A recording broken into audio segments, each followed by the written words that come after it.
mobility scooter pimping project. We've got bigger wheels, we've jacked it up, and of course, we've got some kicking stereo sounds now, but I want to go a little bit strange now. I said this was going to get a little bit weird, and it is. The seat is just not high enough. No, I've seen like dirty old men, they're looking up at their dirty magazines and they can't reach them. That's going to be a thing of the past, mate, yeah. Basically, we're going to make a hydraulic cherry picker on the back of this mobility scooter. So we're going to have like a big arm, have a big hydraulic piston, for the whole thing. The seat will end up here. And it's not just for getting to the top shelf. No, this is going to come in very handy on multiple situations. We're going to have to rearrange the battery slightly. We're going to go hydraulic pump in there. Ooh, it's going to be some tricky little bits of engineering on this.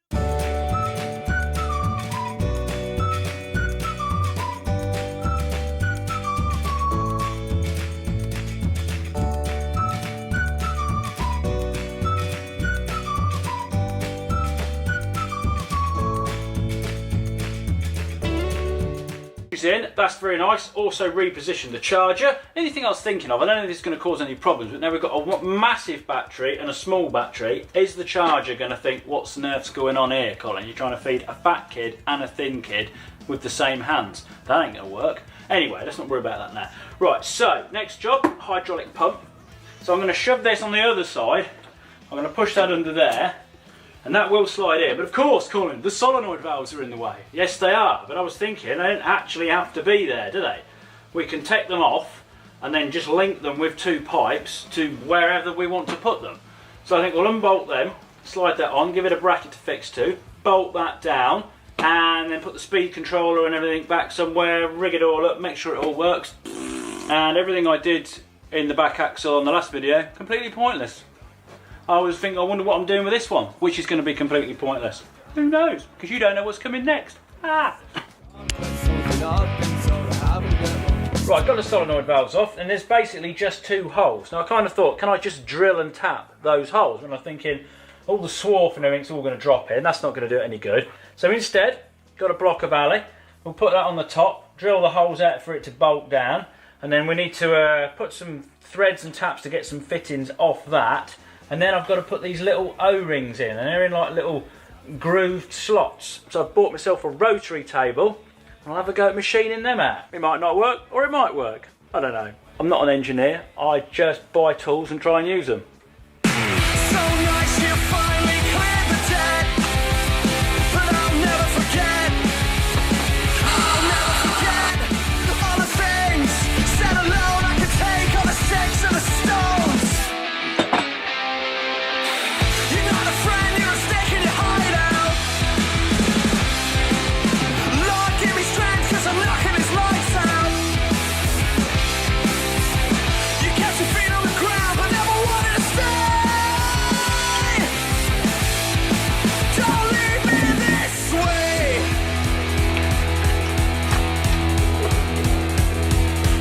Everything is clearer now to see.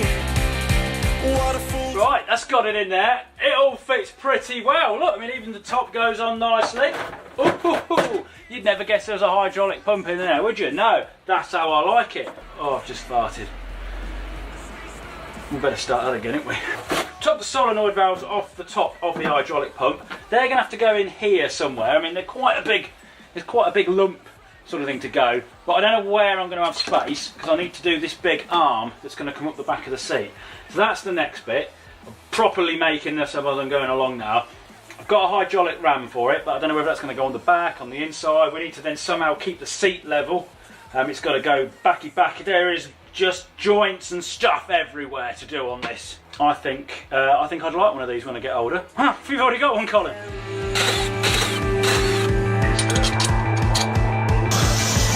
Sky is breaking and I'll be there too.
this is looking good. We've got quite a bit of reach, look. Come right up here. And if I can pull it forward, I've tightened the thing up. So you're going to be a good 6 to 7 foot up in the air, which on this thing I think is going to feel pretty sketchy. Now, next thing I need to tackle, bring this back down. I'm very pleased with my little smoothie bit on the top of here, eh? I may make some stupid things, but I try and make them as best as I can. Now the next thing we've got to do, we need to sort the seat out, so when it goes up there, the seat can stay level, or you have the ability to correct it. It's not going to do it automatically, unfortunately. Well, not at the moment anyway. So, this is my plan. I've got this, it's a 100-to-1 gearbox worm drivey thing. I'm going to sit that on the end there, and then we've got this shaft. That's going to go through it, keyed of course, and then that can come out with like a little bar underneath. You can't see me now, can you? Let me drop this down. Yes, and then that's basically going to come out with a little bar underneath, and then driving that hydraulic pump. That's going to sit in there. We'll join the two shafts together. Hydraulic hoses everywhere. I'm going to mount these solenoid valves, I think, underneath the foot plate because there's nowhere else to put them. They're not going to fit in this little gap down the side here. And then once I've done that, we'll get all the hoses made up. It's looking pretty cool though, isn't it? Eh? If this works, I'm going to be pleased. Well, of course I will be, because I've spent ages on this and I'm making a bloody good job of it.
Nearly done. Now then, I'm just waiting for a couple of things to come through the post, and then I can wire it up and then get all the hydraulic hoses made and then give it a test. But in the meantime, I'm going to pull it to bits and paint it.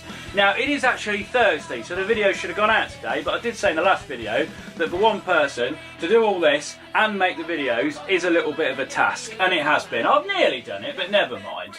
But I must say, regardless of what you think of this idea or if it's actually worth doing, I think I've executed this a treat. This thing is nearly a work of art. I am so pleased with this. The valves, everything's gone underneath the plastic cowling. It looks neat. I mean, I hope it works, because obviously I've not tested it yet. I might be eating my words soon. But there we are. Right, next bit of video is going to fade out, and then all that will be done, and we can give it a test.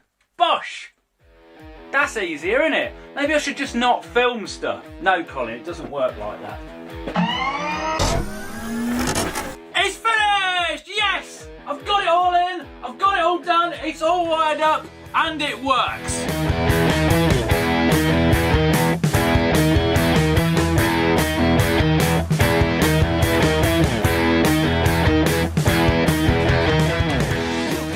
Now, to think that I was going to get this done in a week is absolutely comical. Have a look under here.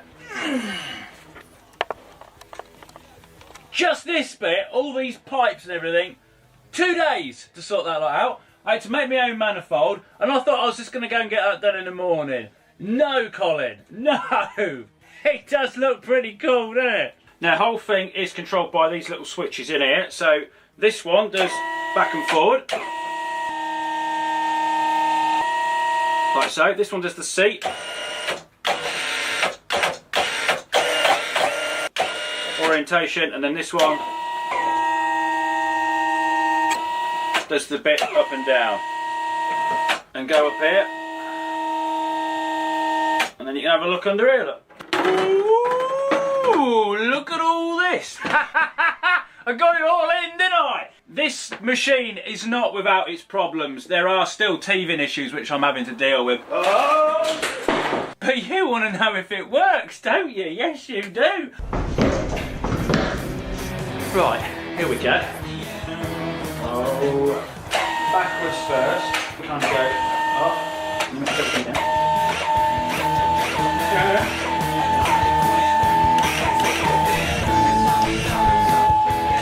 Wobbles around a bit.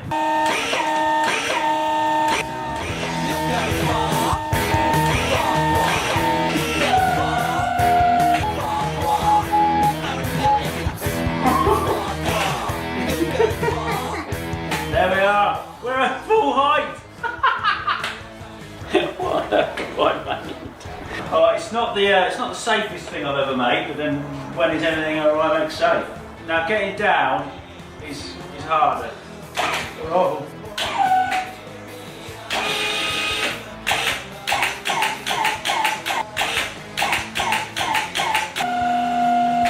There we have it. Not safe at all. Oh.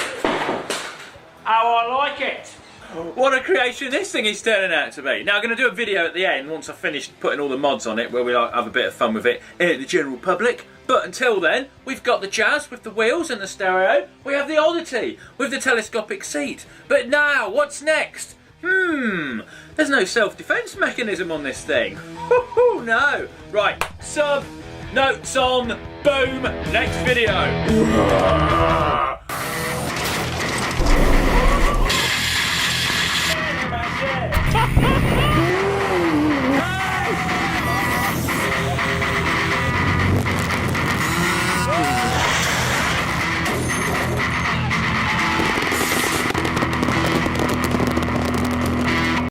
2016, people! What's it all been about? Now, it's been a pretty intense year on the Colin First channel, and it's grown a lot too. And when I look at the first video, which I uploaded last year, I can't believe that that was still in 2016. It seems even further back than that. So, we're going to go through the videos, and for the people that are subscribed to my channel and have already seen these, I'm going to try and use clips which are either less edited or ones I didn't use, so you're getting something a little bit new. Because let's face it, this is one of those clip videos which kind of suck in a weird way, but it's good to look back. Right. First video series, 2 million subscribers. Whoa, I mean, that's not bad, is it? What are we on now, look? Just nearly coming up to 4.1. What are we doing, Colin? Zip tying rockets to my windmill thing. So, the idea, make a giant Catherine wheel, powered by rockets, slapped on the side of the old Hilux. What a great start to the year. Yes, I agree.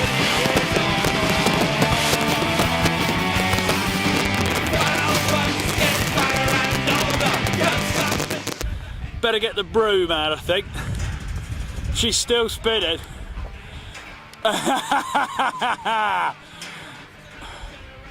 Look at the old truck. Still rocking, look. It's a bit bruised and battered. Yeah, it'll be alright, it'll jet wash off.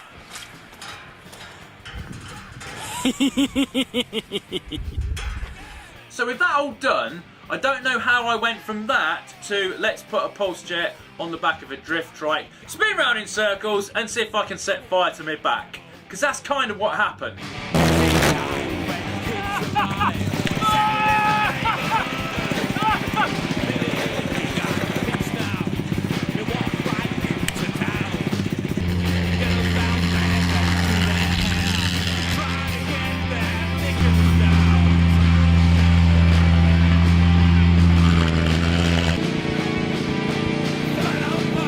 Now the great thing about my channel is I can go from quite a big project to quite a small project and jump around a little bit. So I've gone from, you know, huge firework powered rocket wheel, pulse jet on the back of a drift trike, and the next video series, Thursday Invention Show, making tea from thermite in a thermite kettle. I'm not holding the actual kettle. Why am I doing that? Come on, cup of tea! Oh Christ. Thermite. And after that, I made a remote control wheelie bin, which does have its own problems. And then you just get your remote control, and then yeah, oh, look at that, he stood himself back up. Yep, so you send him out there, Go, yep, here we go. I'm coming. My rubbish is coming out. Off he goes. Bam, bam, bam, bam. Oh, that's hit the camera now. Oh, God, this is so hard today. Dead, dead, dead, dead, dead. It's a bit faster than I thought.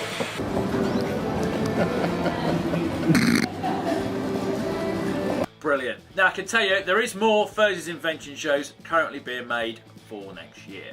Now, next up, I decided to go all kind of computer gamey, weapony-esque, and we had a firework rocket launcher. Oh, that weren't a bad shot.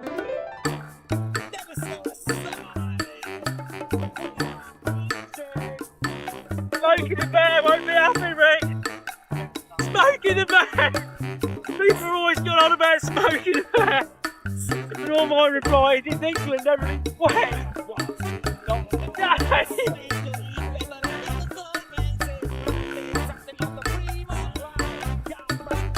Well, who would have thought? Yeah! No! I actually hit something! Which was fantastic, but I think the peak of this video was when I used it to remove my socks.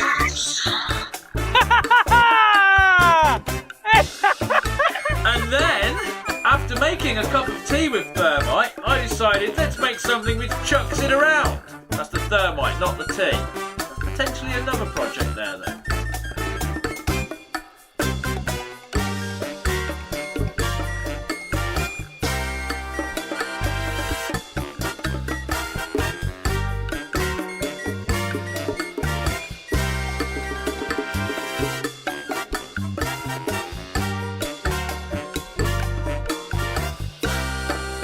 Chucking thermite, we've got the hover bike. Clearly, biggest challenge of the year, with nearly 18 million views, also the most popular.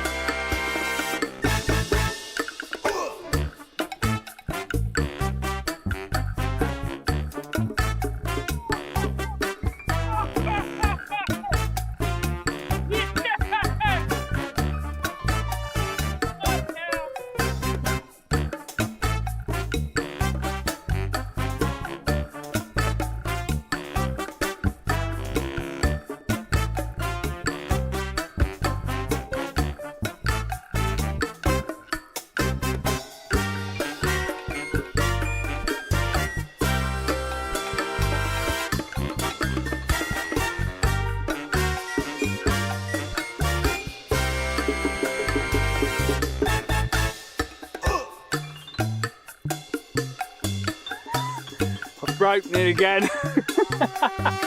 That's proper broke it that time. So after getting off the ground, I went back underground with a flame-throwing guitar. Because, you know, an enclosed metal box, surely the safest place to be doing flame-throwing guitaring. I mean, it's better than the roof of the house. Go!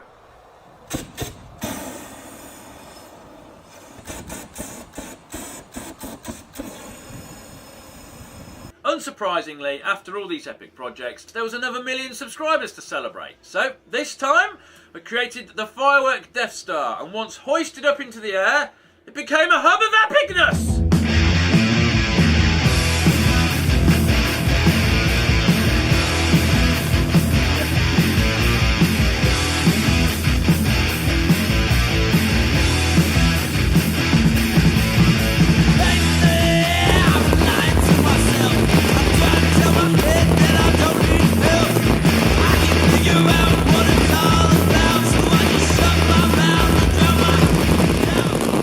Back in 2014, I did some X-Men videos, which everybody loves. So I thought I'd have another crack at that. This time I chose to do Iceman, which basically meant I made a backpack, which you kind of like fill with liquid nitrogen, and it means that you can freeze stuff from the palm of your hand.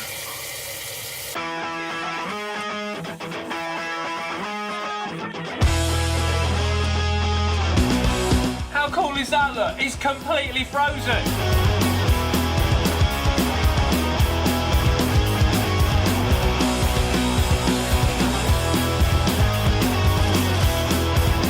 Now, after freezing things, I realised I need a new doorbell. And it's this! The Colin First doorbell system! So I made one, and it makes me jump. Oh, Jesus. But at least it doesn't make me sick like the next project. This is a 360 swing, which means I can go all the way over. Here we go. Get a bit of a whoosh on. Just nip it with my knees. Hang on. Here we go. That's it. Bit higher. Get in there. Get in there. Oh, this is the weird bit. Right, this time.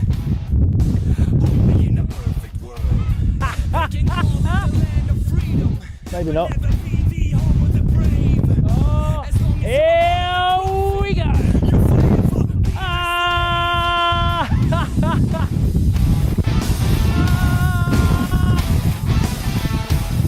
And when I talk to people, this is clearly most people's favourite video. And if it wasn't dangerous enough, I slapped an engine on it. Oh, this is going to be interesting.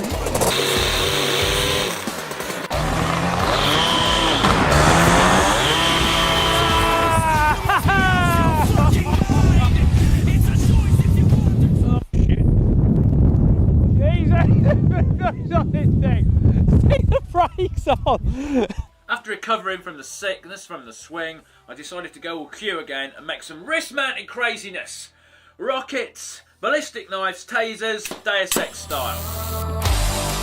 They want you to read and believe in the news. As long as we can... I get a lot of comments, and I do like to listen, such as when people saw a huge amount of fireworks in my van, they asked, "Is that safe?" Oh, that's a good question. So I packed a van full of fireworks and lit it all up.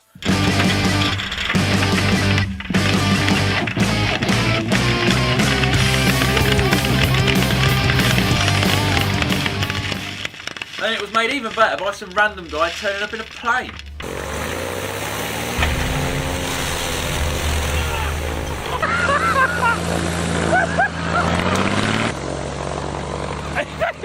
We're all idiots round here. But this is all small potatoes compared to the bin stomper, eh? Clearly my life's best work.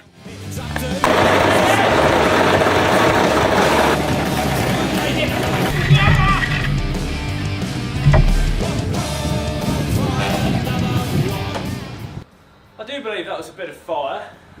All these projects do take a lot of tools and a lot of equipment, which most people don't have, so my No World Go-Kart project proved very popular, and I will do more of them in the future, because you clearly like them.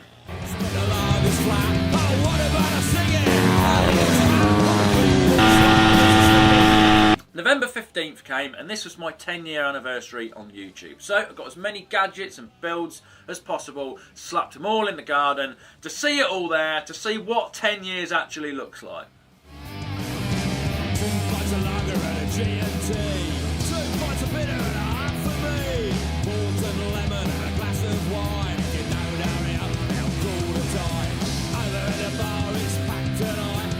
Also showed you what I used to film before YouTube. Then, to finish off the year, I forced one last epic project in. I built a massive AT ACT kids play den based on the one from Rogue One that you see roaming around on Scarif, but it was made even more tricky by the fact we had to move it to someone else's garden. Shan't do that again. Mixed emotions taking over. I've come to realize that I'm not normal. I can't take this anymore. I felt this way too many times before. I can't take this anymore. Feeling inside, I can't control. Scream and yell, fuss and fight.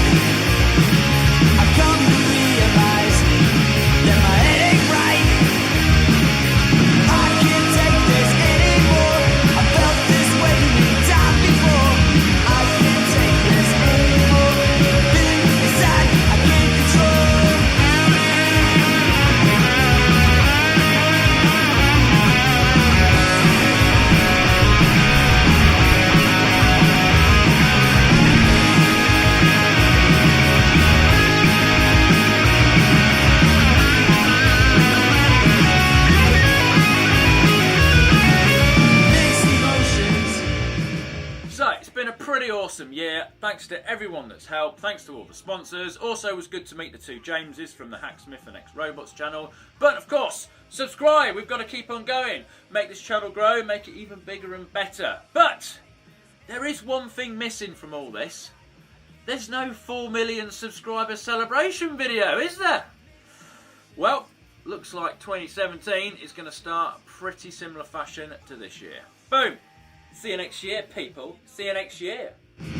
I've come to realize I've got no control. I can't take this anymore. I felt this way many times before. I can't take this anymore. Feelings inside I can't control. Mixed emotions. Mixed emotions. Mixed emotions. Fuck emotions.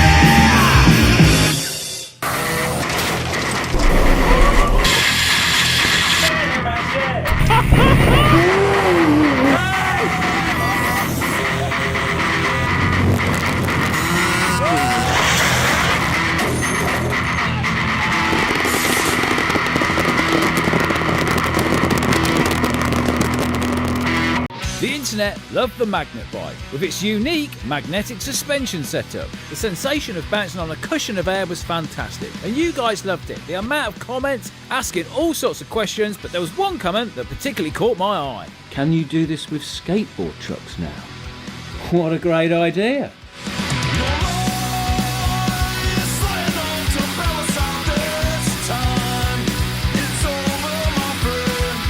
Magnetic suspension on a skateboard. How's this going to work? But either way, as soon as you mention skateboards, magnets, hovering, the first thing you think of course, is the hoverboard from Back to the Future 2.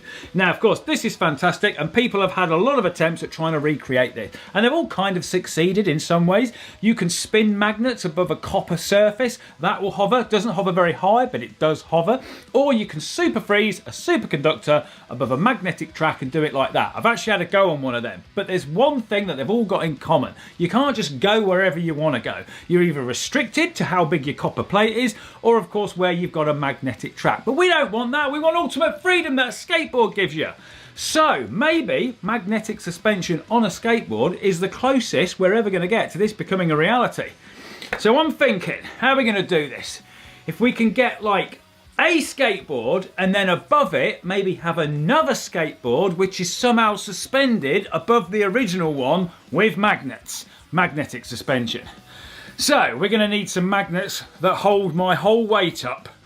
We're going to need to do some tests. Okay, now the guys at Magnet Store have actually got 4 more of these 100 by 30mm disc magnets left over from the Magnet Bike project. Now, there's actually 2 of these stacked on top of each other in each one of these little cell boxes here. But of course, they're a bit too chunky for a skateboard. So, will one magnet repelling another magnet be enough to hold my weight off the ground? Now, when we did the Magnet Bike, I made my little magnet pushback tester to see how much weight they would repel. But rather than going for all the effort of doing that, why don't we make something that's a little bit more applicable to what we're doing? So I think we'll make, like a skateboard, house 2 magnets in that, and then get another board which sits above it, and then to stop it from flipping over or turning off, we'll just put 2 pins which go from the first board up through the second board, hold it in position, and then I can stand on it and see if it takes my weight. So I pull the trucks off a skateboard, plasma cut out a nice base plate, drill some holes in it, countersink and deburr, and then fix the trucks to it. I then added some 3D printed housings for the magnets, carefully placed the magnets inside and secured with a top retaining washery thingy. I then removed the second magnet from the box, and I thought while it was out, let's push it against the one I've just housed. You can definitely feel there's a lot of force. So with the 2 magnets housed in the truck's frame, I now need a top board. So I laser cut out a piece of ply, fixed to it some more magnet 3D printed housing, and then slid in some linear bearings. I then place the magnets into the board, secure with a cover plate, and then fight the magnetic forces against my tools. Then, after adding some pins to the chassis, I slide the board over the pins and watch it bounce on its magnetic repulsion. I mean, that's promising already. Yes, Colin, it is. Now, these pins are too long at the minute, but luckily enough, I've made them in 2 parts. So, while kneeling on the board, I can unscrew the top part and replace it with a bolt and a washer. Now I can stand on it. Right, here we go. Is it going to take my weight? Oh, yes. Oh, yes. What are we like, 3 minutes into this video? This is already way better than I expected. I mean, to all intents and purposes, that feels like a hoverboard. It's bouncing, but yet I can move. Okay, this works way better than I imagined it to, and I'm looking at it thinking, why hasn't anybody done this before? Now, I think this is definitely skateable. It's got a few weak spots in here because it's going to bend here and here, so I think I'm going to make another one, make it a little bit stronger. But the reason why I think this is very skateable is obviously when you stand on a skateboard, to steer it, you kind of twist the board and it twists the trucks. And because we've got these pins connecting the two bits together, that translates through it, meaning I think you'll be able to steer it. So, unlike a hoverboard, which of course has no connection to anything, this thing kind of feels like you're bouncing on something, but will work. I'm excited. Right, let's make a better one. Okay, but before that, be prepared for one of Colin Furz's amazing sponsored section. Imagine if every part of your daily routine from the days before had left pieces of information for someone else to buy, sell and use against you. What if yesterday, when you took out your socks, you left behind a little bit of your personal data, like your address, telephone number or banking information, for someone to then take and sell on to someone else? Well, this is what happened when you carry out everyday tasks online, and Incogni, the sponsor of this video, can help stop the spreading of your information. Every site you visit can leave data behind, and then this can get sold on to data brokers, online directories and people's search sites, and then they can use this data against you in the form of scams and cloning. Now, chasing down these data brokers and removing your information could take hours, but Incogni does it for you, and they offer a real-time report of to how many sites they've removed your data from and how long it would have taken you if you did it yourself. And they don't just check once, they constantly check over and over again, as you'll be leaving new bits of information. And now they've added this fantastic new feature where if you find your information on a site, you submit the link and their custom removal tool will take action. And in today's digital age, this is a must-have service. So, take your personal data back with Incogni. Use the code at the link below and get my special offer. Right then, Colin, go and sort this magboard out. We're back again. Okay, now this time I'm using an actual skateboard, and I'm just trying to think where am I going to put the magnets. Too close together, and I don't think it'll work very well, but too far apart, and the trucks will stick out from the skateboard. So I think I'll kind of split the difference and go like kind of half and half. Now, I'm going to use an aluminium base plate again, but rather than housing the magnets in plastic, I'm going to house them in stainless steel, as this is non-magnetic, and I can weld to it so I can make kind of like a sub-chassis, which will give us a little bit of extra strength. Right, let's get it all welded and fixed together and see how we get on.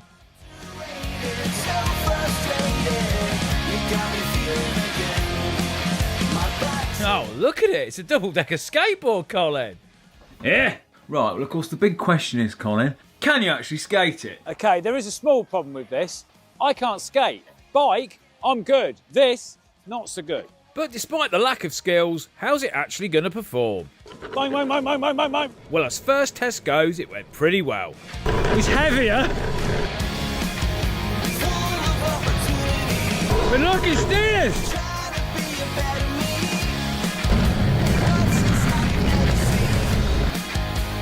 But of course, it doesn't have any brakes. Okay, you can skate it and you can steer it. It's a good first test. But what I think we need to do is we need to slacken these pins off, because I can feel the bumpiness in the road being transmitted up through the pins into the board. And we don't want that, so I'm going to stick them on the lathe and shave them down. I've also picked up all the metal pieces that were on that path. So I turned the pins down on the lathe, put the board back on, and then stood on it to see if I could still feel the coarseness of the bearings. And to be fair, it didn't feel any different. But then I noticed something. There was a lot of play around these bearings, which made me think, well, they can't be too tight. And then I thought, well, do we need bearings at all? Not just have some plastic shims? So that's what I've done. Although I may have gone a bit too loose. Okay, this is going to be tricky to skate. Oh my god, that feels weird.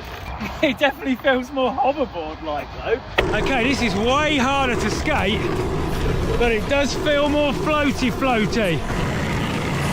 This has given me an idea. Okay, this is now really difficult to skate because we've got all this extra freedom round here. The old steering's not translating through and I can't steer it so well. But that extra freedom has made it feel more like a hoverboard. I do feel more like I'm floating on magnets. And I was thinking about this. One of the things that I loved about the magnet bike is the fact that you could not feel any mechanical interference. You could just feel the mysterious force of magnetism as you were bouncing on it. So, this is my plan. You're never going to ollie or jump or do any tricks on this because A, it's too high, and B, it is blooming heavy. So I was thinking, why don't we start with a longboard? Yes, this is probably the perfect starting point. It's nice and long, you can just cruise around on it, so as long as we can keep the steering, we're on to a good thing. So what I'm thinking is we'll have another board above this, but we'll hinge it from the back here, so it can bounce on itself, but if you twist the board, hopefully it will transmit through that hinge and still do the steering, but still remaining floaty. Yes! So we need to make the mother of all hinges, because as we know, the thing that was detrimental in the bike was the frame flex, because the top board is going to want to go from side to side. We might just be heading down another avenue of problems, but I like the sound of it. So I whipped out all my measuring devices, and then I took the trucks off, which rather strangely went through the board on this one. But anyway, so I machined some bearing cups out, plasma cut some plates out, pressed it all together, and then attacked the board with a hole saw. Gave it a dust down to keep things tidy, and then I removed the hole cutting template and replaced it with my proper stainless steel template, which is peppered with holes which need drilling. I then put my bearings over my shaft, giggity, put the carriers on the plate, welded it all together and mounted it on the board. Now, with it all fixed on and a plate fitted to the other side of the board for the other magnet, it's time I turn my attention to the top board. So, rather than drilling holes through another long board, I thought we'd do initial test with a bit of 12mm ply. It might prove to be a bit flimsy, but it's better than wrecking a board. So, with all the top plates mounted up, welded up and fixed, it's time to screw the board to it, add the magnets and see if it works.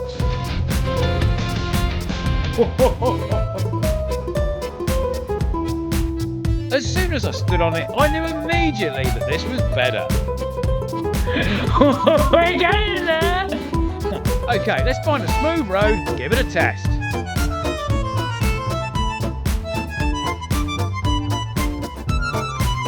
Oh yes, this was fantastic. It steered nicely, it was nice and smooth, and I was starting to get that mag-like feeling of just bouncing on a cushion of air. Also, great job on the hinge, Colin, as there was no wobble from side to side from the top board. This one is way better. My left foot literally feels like it's floating on air. My right foot stood above the hinge, not so much. So is there a way that we can get them both to feel like my left foot? Because this is good. I can't feel the hinge, I can't feel any grinding. This is nearly a hoverboard, guys. This is nearly a hoverboard, and it steers. It's beautiful. Although coming uphill, blooming hard work. I can see why not many people use these. I'm knackered. Now, because this is such hard work, Rick has arrived with the tow vehicle. Also, when you jump off it, it does that. It kind of laughs at you. Yeah, this could go wrong. Right, go for it, Sim. You know earlier in the video when I said I couldn't skate, do you think I should be doing this?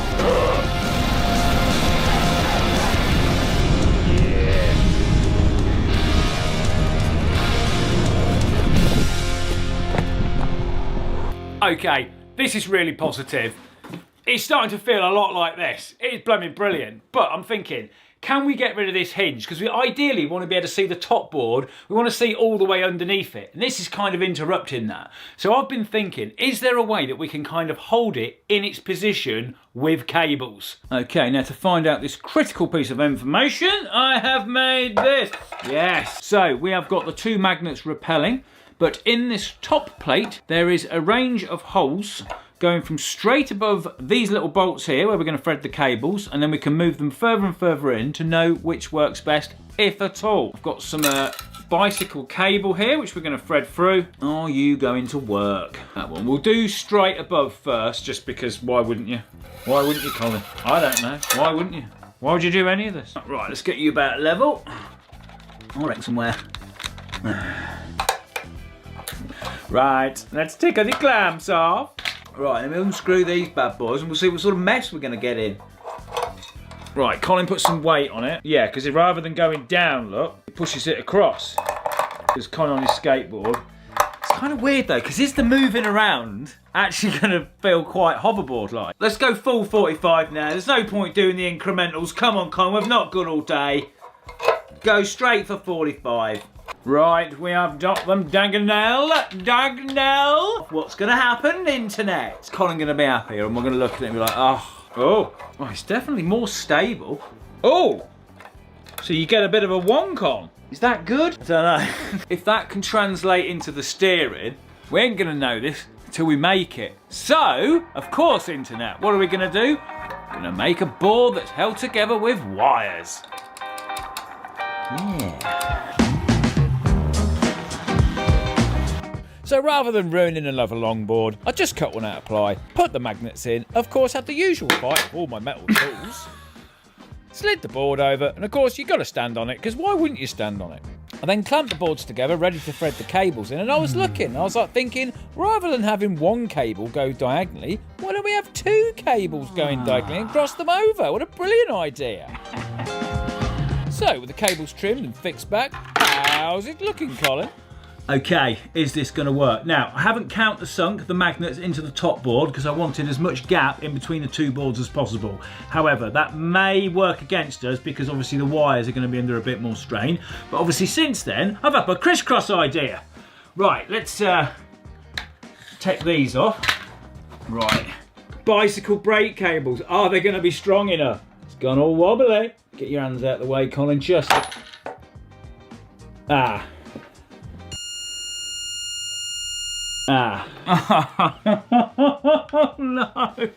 this could prove very bad. So I did manage to push the magnets apart, and I realised my mistake was having the cables in line rather than diagonal and inward facing. It's all good.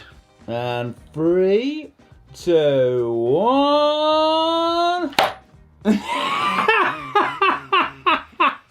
A few moments later. So, I have mimicked how we had the cables on the test rig. Because I was looking at it thinking, like, why did that not work? Why did it fail so badly? And the only thing I could think of is because we had the cables inside the magnets, not around the magnets. So, is this going to work? Well, that's a good sign. Oh, I think this is the one. This is the one, guys. 3, 2, 1. And... Can I stand on it?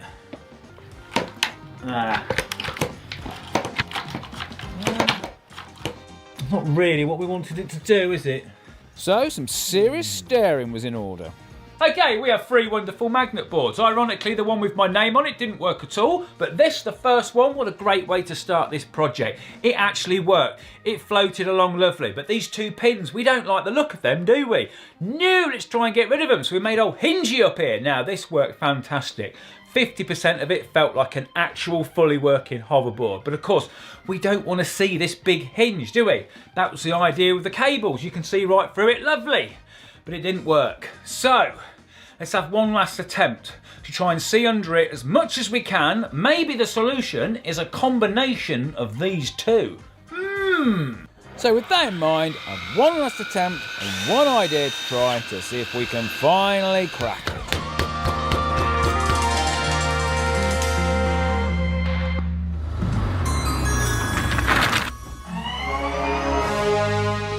Oh yes, we have the Colin First magnet board.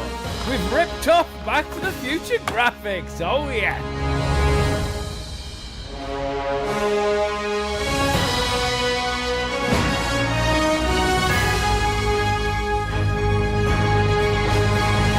Yes, very dramatic, Colin, but does it work? Right, check this out.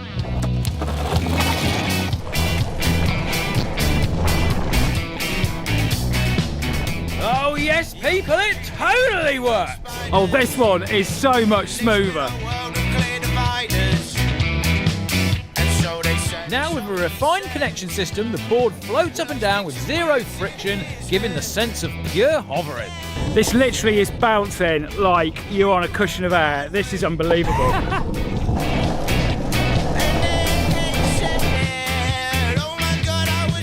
And as well as the smooth feeling, it steers, it works. You can use it like a normal skateboard. And when filmed in slow motion, you can see how much the board actually floats up and down on the magnetic forces.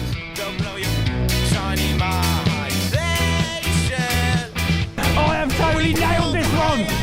My other question is, does this actually work as suspension on like some rougher ground? So up at the barn, the concrete has these grooves cut into it. I attached a glass of water to a normal longboard and skated it and filmed how much it sloshed about. I then repeated on the magnet board and you can see there's a considerable difference. And on the slow-mo, you can see the board vibrating and bobbling around, but the top board remaining relatively steady. But what about really bumpy ground? Well, the town I live in has very old cobbled streets. How's it going to cope with this? Well, you can clearly see the bottom board is having a rougher time than the top board. I then tried going off the curb, but I think we've found the limit of my skating ability now. But the board is definitely best on a nice smooth surface. But that side, it's just blooming good fun.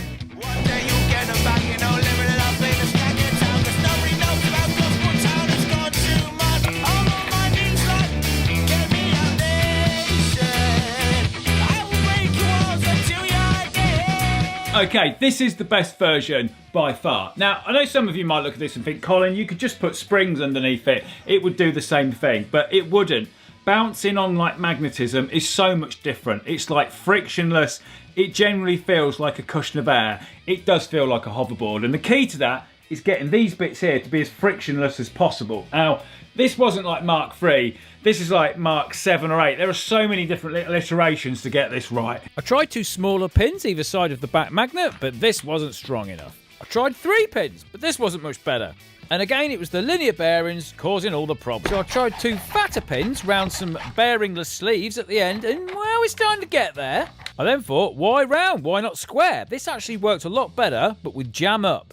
So I experimented with fitting bearings inside some 3D printed sleeves, and then I would mill a slot down the side of the square tubes for them to run into. And once slotted into the board, some flange plates were screwed onto the end to stop it from popping back through. The final board was cut out on the CNC router to make sure it was absolutely perfect. Now the base board was made from 12mm polycarb, but this on its own was a little bit too flexible. Oh, that's a nice jumper, Colin. What? Anyway, if you stood on it, it just bent. So I had to double it up and do 2 layers. But the extra flex in the base actually helps with the bounciness of it all. Okay, so is there a better way that we can do this? With the bike, it was obvious how we could improve that, but this is a little bit more tricky. Now, we could just have one of these pins, maybe one big fat square one at the back, a little bit like the hinge. Not sure as that would make it much better, but it's an option. Is there a way that we could sort of lock the magnets in place with magnets at the side? Might work when you're not standing on it, but would it be skatable? So, ideas in the comments, because sometimes you guys come out with some absolute brilliant ideas. And of course, this board essentially did come from a comment. The guy, Don Brown, who actually gave me the idea, is actually one of the guys behind Etnies, whose shoes I've been wearing since I was 16. So I think that's kind of cool. Now, thanks to Magnet Store for supplying the magnets. They got so excited with the magnet bike, they had to be involved in this and absolutely love the project. So if you want any magnets, go and check them out. And they are. Work on the secret garage car lift is going on in the background. But until then, subscribe, because what an awesome project. I mean, where am I going to keep all these magnet boards? Because I can't keep them next to each other. This one up here, look, it's stuck to the ceiling. I could stick them to the side of this secret garage, I suppose, because it is metal.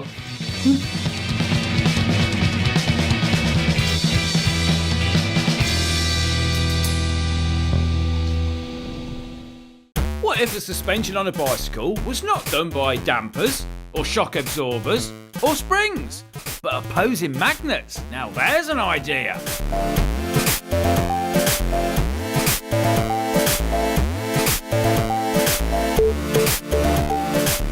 Okay, and I've got a bit of form when it comes to suspension and bicycles, because a few years ago I made this, the Bicycle of Springs, where practically the whole bicycle is suspension. And bikes in general, I do like them. I've made jet bikes, I've made bikes that change shape, I've even made a bike which has got ice for wheels. So, I want to use the invisible force of magnetism to act like a spring. Now, this video is sponsored by Insta360 and the amazing Ace Pro 2 camera. Any footage that is shot on that camera will have this little logo in the corner. And of course, it's Christmas coming up. If you don't know what to buy your dad or any of your family, yes, we have a new limited edition furs hoodie and t-shirt. And as with all my merchandise, it's made from super strong and super durable material. And if you want to get dad something for Christmas, we got socks, because we love socks as dads do. So click the link on screen or the product tag, and you might be lucky enough to catch the last 30 bundle boxes. Right, what about this bike, Colin? Okay, rescued a bike from the scrapyard. It's a woman's bike, but don't worry about it. It's going to get altered. Now, what we're going to do, we're going to put a pivot point on the end of the down tube. Also, one on the end of the chainstays, and then essentially what this will do is when you stand on the bike, it will want to squeeze the bike together at the top So our opposing magnets are going to sit up here on the top tube and also a set on the seat stays if I can fit them in.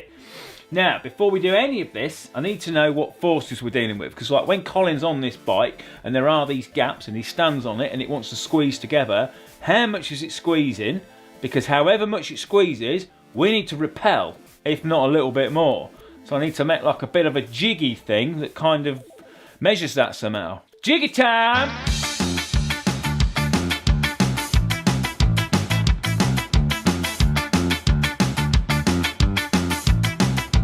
Oh, look at this beautiful contraption. I didn't get an honorary degree in science for nothing.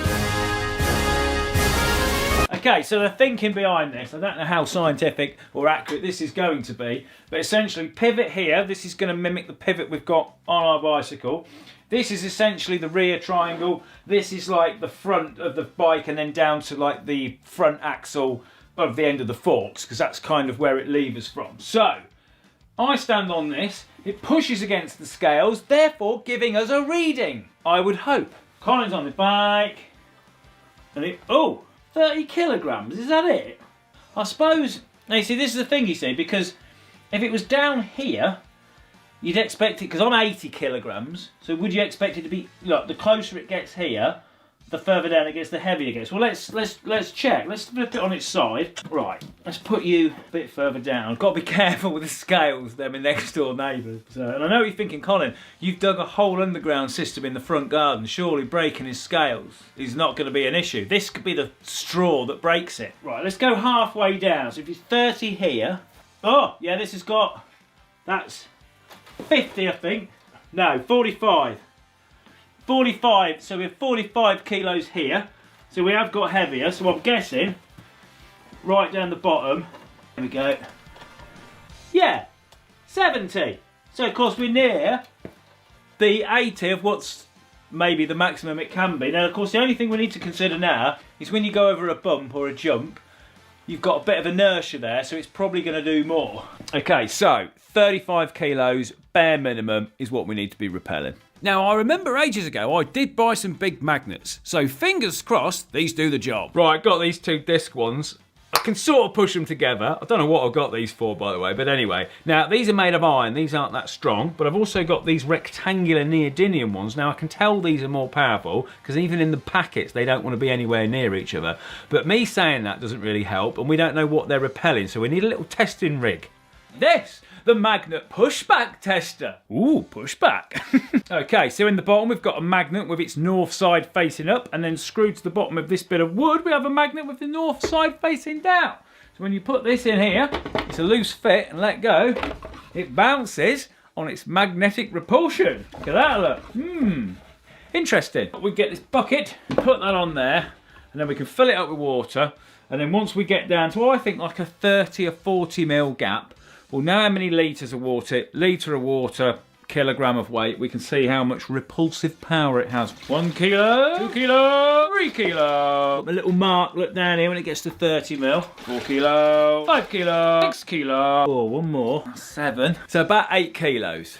Not very impressed with that, if I'm honest with you. I thought it'd be a bit more. So I either need a bigger, more powerful magnet, or we're gonna need a lot of magnets. Either way, this is gonna get expensive. Sponsor time! Right, Ace Pro 2, here we go. The Ace Pro 2 is a rugged and hard-wearing camera. But it's not just an action camera, it gets beautiful, crisp shots in any condition. Its super long battery life means you can run time lapses for hours. It's packed with different lighting profiles to give a range of colour effects. But it's not just about the camera, there is some fantastic add-ons you can now get. There's a wireless microphone. Testing. So you can still capture audio from a distance. Right, I think if we get this level across here. There's replaceable lens covers should you damage the lens. And now there's an extra wide-angle lens cover to give you an even wider shot. And so you can hold the Ace Pro 2 like a traditional camera. There's the Explorer grip, which makes it feel like an SLR in your hand. There's even a click-on printer, so you can take pictures and print them out instantly.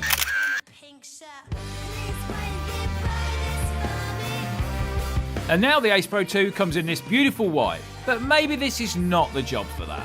You've got slow motion at 4K 120 or 1080 240, and it has class-leading low light performance. Look at that, look, you can still film with this camera in this level of light. So get yourself an Ace Pro 2 for Christmas at the link in the description, and the first 30 orders will get 16% off and a free Mic Air wireless microphone completely free. Right, magnets, Colin. Now, while you lot been messing around with Ace Pro cameras, I've been stripping the bike naked because I've got pivot points and magnets to fit on this thing. So I've shaved a bit off some 70mm bar, I've whacked it in the lathe, I've turned it down, and I'm pressing some bearing shells into it. Then I got my beautiful tube notcher, clamped it to the down tube, and drilled myself out a slot in the down tube of which to fix my beautifully lathed bearing holder. Oh, by the way, you see all them slots? I milled them in there so you can get a drift in the back to push the bearing shells out from the rear, because if you don't do that, they'll be stuck in there forever, and that's the sort of thing that'll keep me up at night.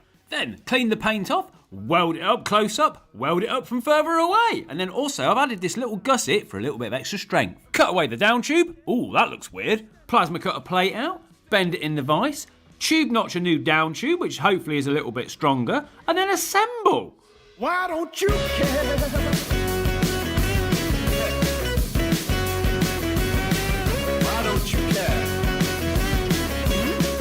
Then once it's all welded up, you can remove the top tube. Oh no, my bicycle! Okay. Now, I used taper bearings down here on this bearing because the key thing with this is when the magnets are set up here, they don't want to go against each other. They're going to want to kind of push side to side. So if there's any slack in that joint, the whole thing would kind of be all a bit wonky. We don't want that. It would feel terrible and it would also be terrible. Whereas, of course, with taper bearings, the more we tighten it up, the more they push themselves together. They take up all their own slack. Lovely. Now, before we set up the magnets, obviously, we need our better magnets. Oh, Colin's been online and found some. Yeah, so a bit of internet searching, I found this website called Magnet Store. And look at this bad boy. 50 by 50 by 50. This has got 208 kilos of pulling force. Surely that's got to do the trick. Okay, they have arrived. Now I know already that these magnets are strong because if I turn the box up, they will take screws out of my hand and stick onto them. Now there are two of them in here. Right, you sit in there. I've took my phone and everything out of my pocket because it would destroy electrical items. Okay, now I've bambooed up myself some more 3D prints so I can lock these onto the end of my pushback tester. And then we can see how much more powerful they are. So I very cautiously got them out their boxes and fixed them onto the end of the pushback tester. And I could tell even trying to put the screws in, these were powerful magnets. Which of course immediately meant I wanted to try and stick it to something. So having got a bunch of tools stuck to the magnet, I did think of a potential useful application for this strength. Yes, stick one to the bottom of your bolt tray and you ain't spilling them anymore. However... Oh, I can't get them off now. I can't get it off my grips. I can't get it off. Oh, I got it. Be careful with these, Colin. Don't let them get stuck to anything. I then steadily lowered them together. Now, I wasn't sure if I'd got them the right way round, so these could snap together and I never get them apart again, but luckily enough, I got it right. And yes, they were definitely harder to push together. So much so that I sat on it and I broke my plate. Oh! Go on, Chubby. I mean, I can. They're definitely stronger. Just like the right way. So these are just more of the things that I... Okay, tub's full, it's just above the mark. This is about 15 to 16 litres. That is half what we need. I say get two magnets, put them side by side on the bike. Let's see if that works. Get on with it, Colin.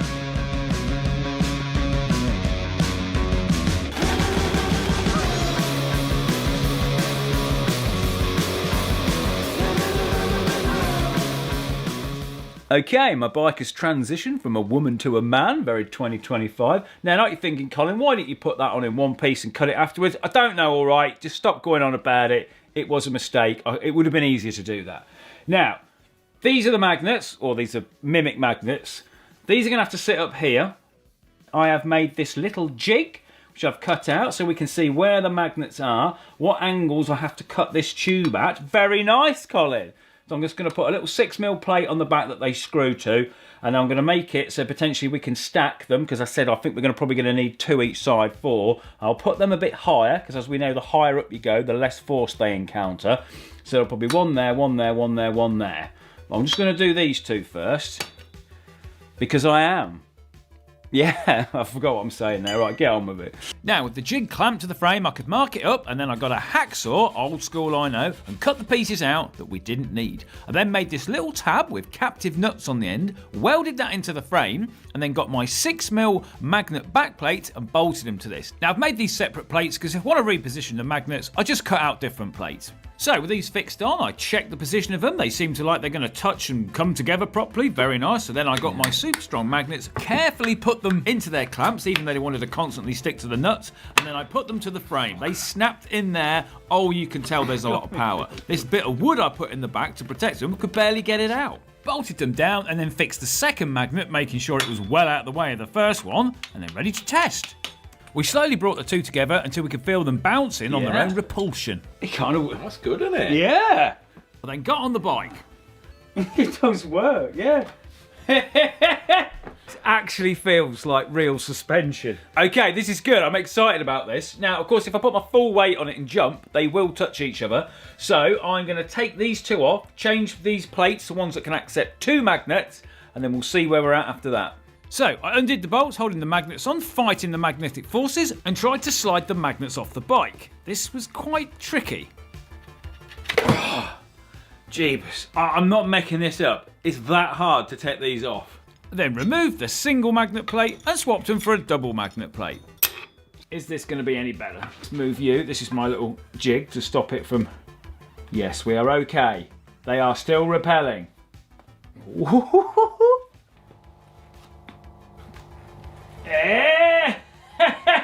This is working. They won't touch each other. You can get them about 10mm apart. 10mm gap. So, I think what we'll do, we'll review the mounting process because I think it looks a bit weird. But before I do that, last experiment, just want to try and do the rear triangle and then we'll see where we're going.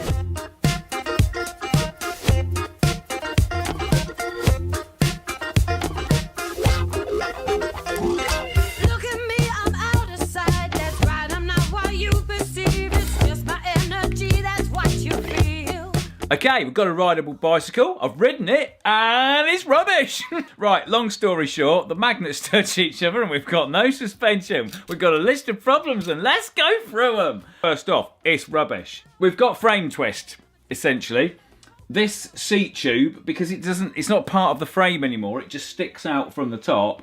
When these magnets come to it, they're kind of pushing it to the side, and they can because it's this tubing that this bike was made of, rubbish, thin as anything, and you can see it moves to the side. That is hampering performance. Magnets need to be higher. Now you may notice with these ones, or you may not notice, I've actually moved them down a little bit so they looked a little bit more in line with the frame.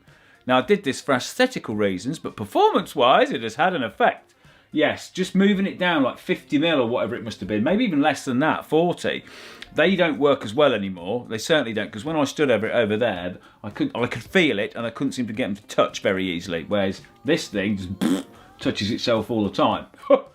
So, I think we need to put them back up there, or, as one of my other things, is joint placement. Now, lifting the magnets up or lowering this joint, effectively the distance between the magnets and the joint is what is affecting performance. So the wider apart we can get them, as we know from our little next door neighbour scales test, the higher up it went, the less force it needed. So if we can get these joints lower, the magnets higher, we're on to a winner. It's hard to pick up. If you go pick it up like a normal bike, it just goes and falls to bits. I mean, we don't need to worry about that too much in a minute. Oh, and the wedge broke. There was a little 3D printed wedge which I put on here because when I first made it, this angle wasn't right. So I made a 3D printed wedge as like a little bit of a quick fixer. That was okay, but it's not strong enough and the magnets literally just tore the fixings out of it and snapped shut. Because you know, these things are strong. It's easy to forget how much power there is in this. And it kind of got me thinking actually, digressing slightly here. You put a piece of metal to this, or you're trying to work on it on the bench, and everything sticks to it, and it's like dung, dung, and it's like, you can feel the force. But then you get a piece of wood, it doesn't care about it. And it kind of got me thinking like, what forces and things do we just not know about? Because we even haven't put the right stuff near them. We just don't know. Because if you were a wooden society... A wooden society? What? You wouldn't know anything about magnetism, would you? What don't we know about? Anyway, Colin, shut up. Right, now, before I correct all these issues, I'm just going to put these back up here on the bits of metal. Oh, that was a pro. I've put them on aluminium plates so they're easier to get on and off, because when you put them on the 6mm bit of steel, which I had them on, you couldn't get them off very easy because they're stuck to the bit of metal. So I've made aluminium bits, which has made it slightly easier to work on. I say slightly easier. Right, I'm going to put these back up there, although I don't know if that's going to make much difference because the seat post is still going to go, but I'm going to do it anyway. And the results of that are... nope. So I've still got way too much frame flex, and before we go designing a new one or doing anything, I need to get this sorted so I know what direction I'm going in. I guess basically what I did wrong here is I changed too many things at the same time, and then of course you don't know which one has caused you the problems. Look at this fool, look. Thinking he can replace us with magnets. You can't replace springs with magnets. It's a stupid idea. Never works. Why, nobody's ever done it before. Oh, this feels better already. It just needed a little bit of support.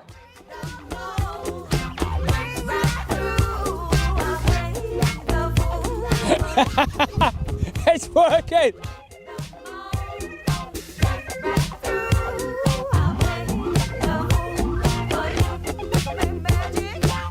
Oh yes! I'll see some success in this project. Excellent. Now, let's call this Mark 1, and I think we'll make another bike and learn from the mistakes which we've incorporated into this one, and I think we'll tidy the magnets up, because having loads of magnets, yes, it's fantastic, it makes it work better, but aesthetically, it looks terrible. So I'm thinking we need some bigger, singular magnets. So these 50mm cube ones, these have got 200 kilograms of pulling force, but I thought they must do stronger ones than this. So I rang them up and said, look, this is what I'm trying to do. Can you get any bigger ones? And they said yes. Okay, so the guys at Magnet Store have made me this. This has 500 kilos of pulling force, and we're going to double stack them. So it is two top to bottom, whatever you want, on top of each other. So it has got a lot of pulling force. Now, these I've kind of got a bit blasé with the other ones. I can deal with it. I've got them stuck to stuff. I can pull them off. This thing pulled itself out of my hand and locked itself to the bench over there. Nearly trapped a bit of my skin in between it if I had kept hold of it. And it was a complete nightmare to try and get it off, sticking in wooden wedges and everything. So I think we will make a bike, a bespoke bike for these to go in. And I'm going to make it out of stainless steel because, of course, stainless steel is not magnetic, so I can actually get these in the bike without it locking to the bike and me not being able to do much to it. I think just sit back and relax, get yourself a nice cup of tea. Let's have a beautiful bike building montage, Colin.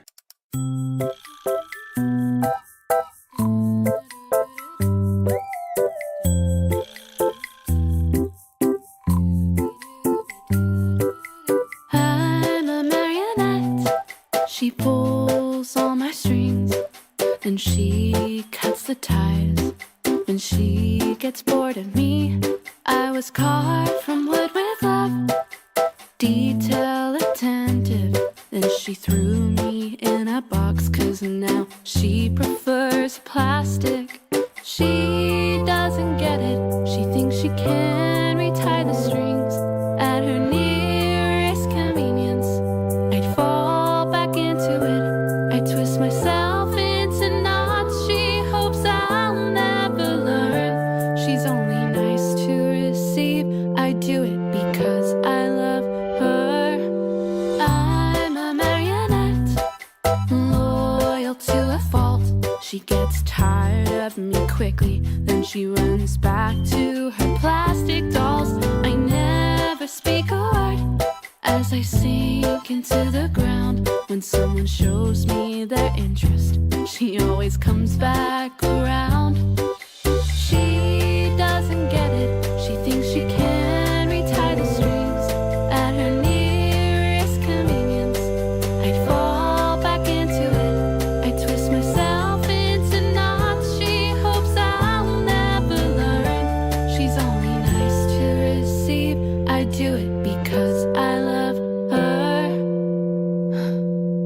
La la la la, la la la la la, la la la la la. She will never get it. She thinks she can retie my strings at her nearest convenience. I fall back into it.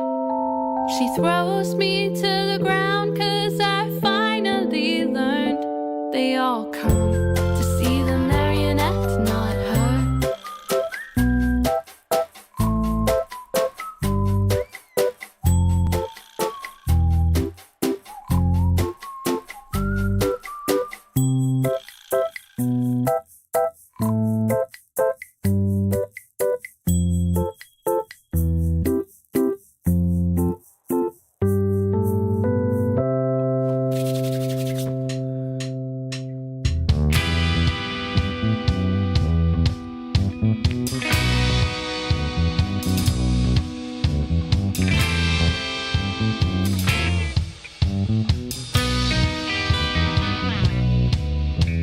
Oh yeah, check this out. How awesome is that? This thing works an absolute treat. Now, of course, it is all stickered up in the first logos, beautiful, like the new tees and hoodies. Now, I've moved the magnets at the front forwards a bit more. This is mainly for filming, because when they were up here, my legs were constantly covering them up, and we couldn't see them without filming me in a leg. I don't want that, so I've put them up there. Hopefully that won't have a negative impact. We've made this thing out of thicker stainless steel tubes, so we don't have any of the flexing issues that the original one had.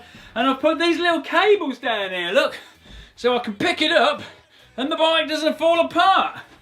The only thing is when you're moving it, it sucks the keys out of your pocket and they stick to the magnets. But I can deal with that. Right, let's go and give this a test. Ah, such a cool truck, such a cool truck. Right, here we go. Oh, it's tall. Right, here we go. Oh yes! This one works!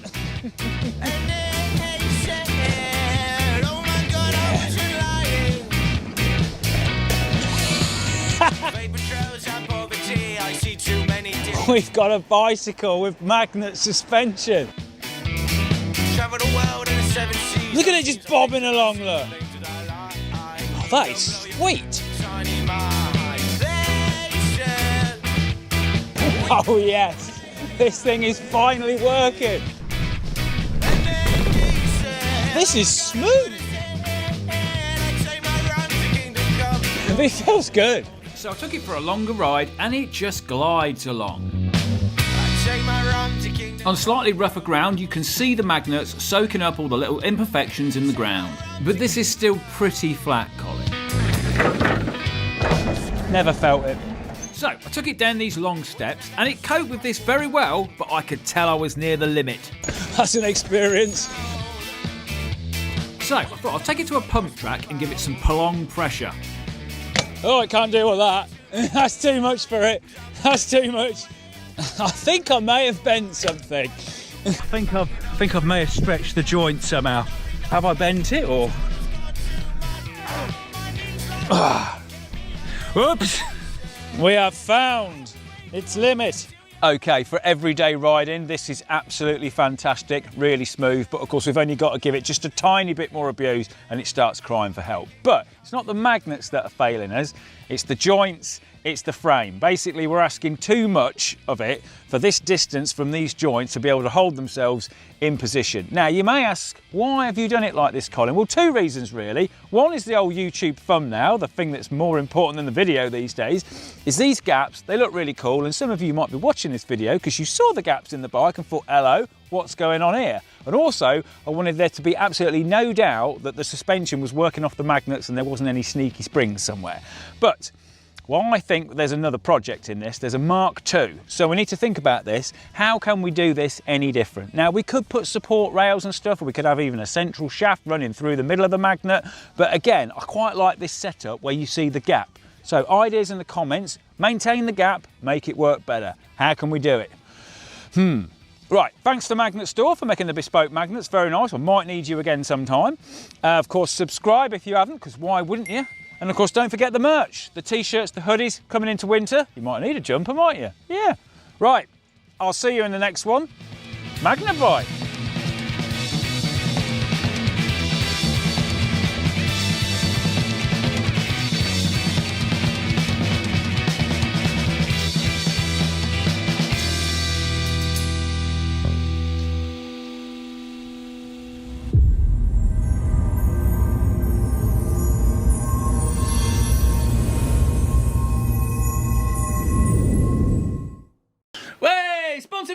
time. So then, Activision and From Software, they've got a new title coming out called Sekiro Shadows Die Twice. And the main character in this game, the wolf, has got like a prosthetic arm. Now, it's made of bone, it's kind of controlled by levers, pulleys and bits of string, which is all appropriate to the time and genre of the game. Now, I'm not going to make one of them, because I have a real arm, and I don't want to chop it off. But within this arm, he's got various weapons and stuff to enhance his fighting abilities.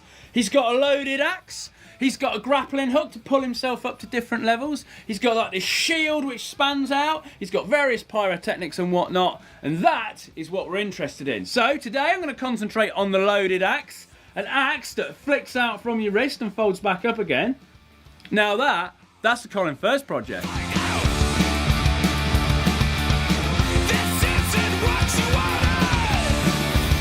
Now, I've reached out to the development team at From Software for a nice clear picture of this arm. Now, you can see in it, it's all got a lot of bits of strings. There's like a bone that comes down here.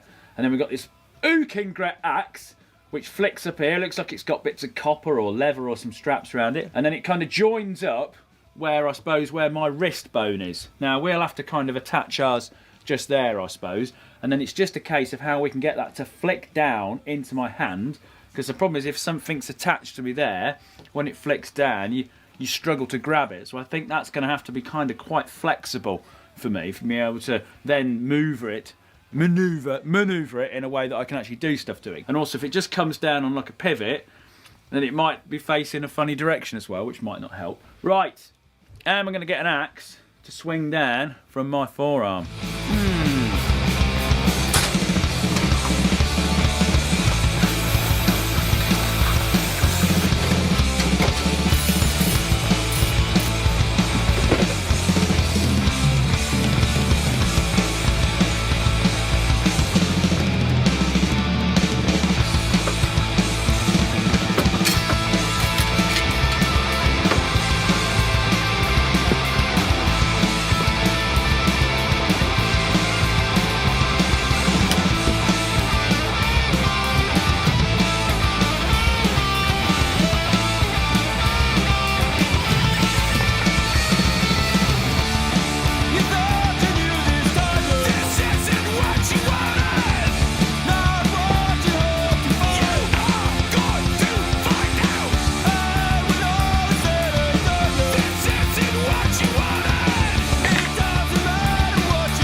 Now I know I'm putting everything on my right hand, and in the game it's on the left hand, but I'm right-handed.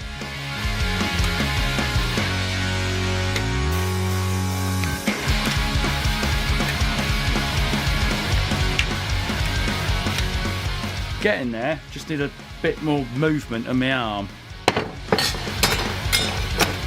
Right, okay, after a lot of experimentation, I think I've got a plan. Now, I'm kind of getting there. Everything's kind of okay, but nothing's perfect. One of the main problems I've got is that when I'm wearing this thing, I can't move my wrist properly. Everything all seems a bit stiff, so I need something which is as slight and as subtle as possible.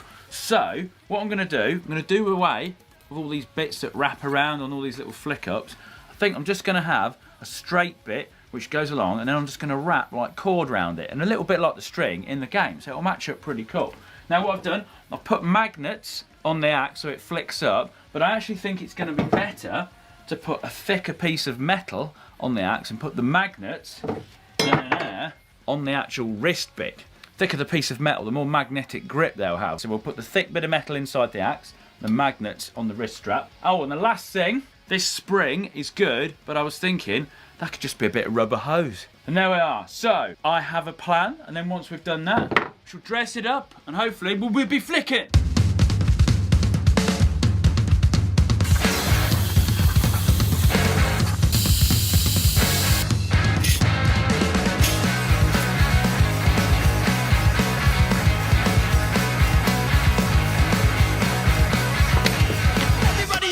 Everybody's looking at me.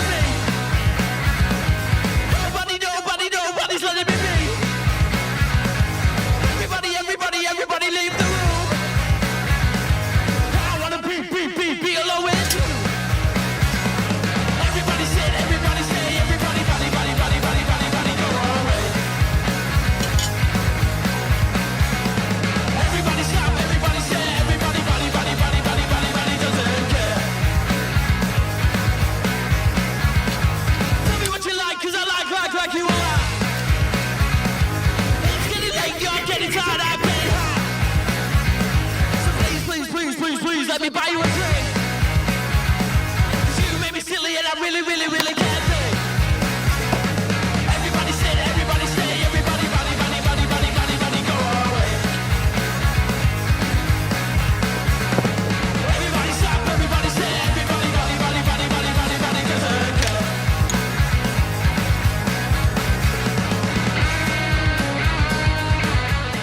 Okay, think we have a solution. It's sitting on my wrist. Look at that, look. It's all nice and flexible. I've still got full movement. I want to deploy it. Flick! And there we go. I can still move it around like that. I've still got full wrist action. And then to fold it back again, click it back on. Boom. Yes.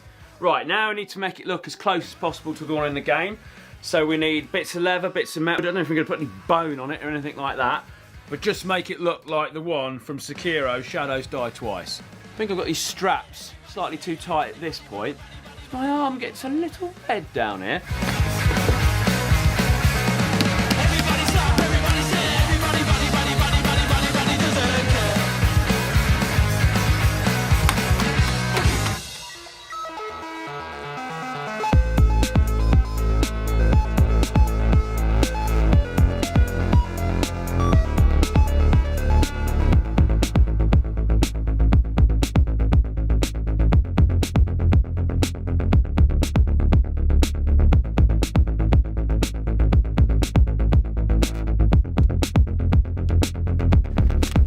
Yes! Colin Furze loaded axe. It's a beauty.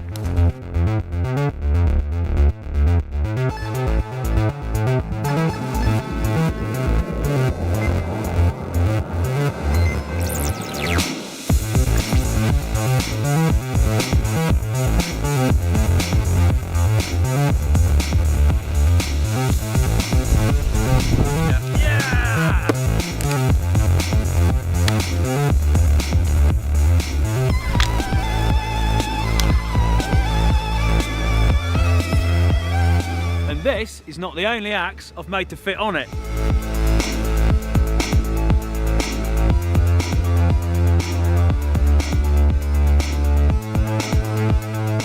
The heavy axe for ultimate punishment!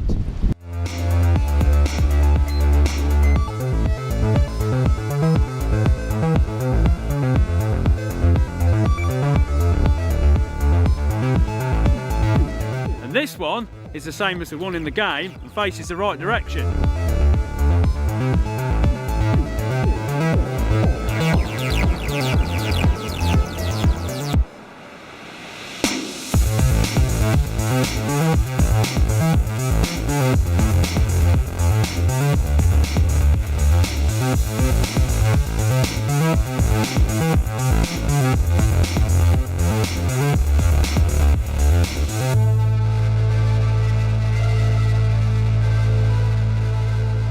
Okay, so the loaded axe, it's a concept from a video game, but this thing in the real world is actually pretty useful.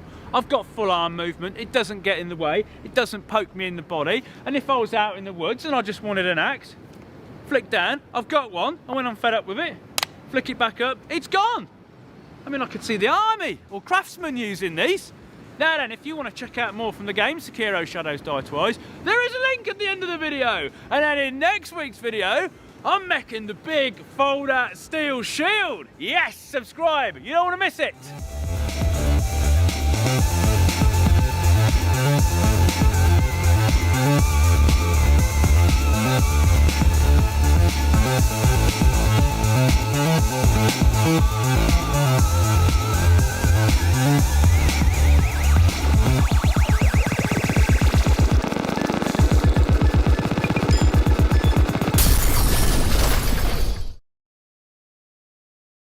Okay, Top Gear dodging project. Got a chassis, fitted the engine,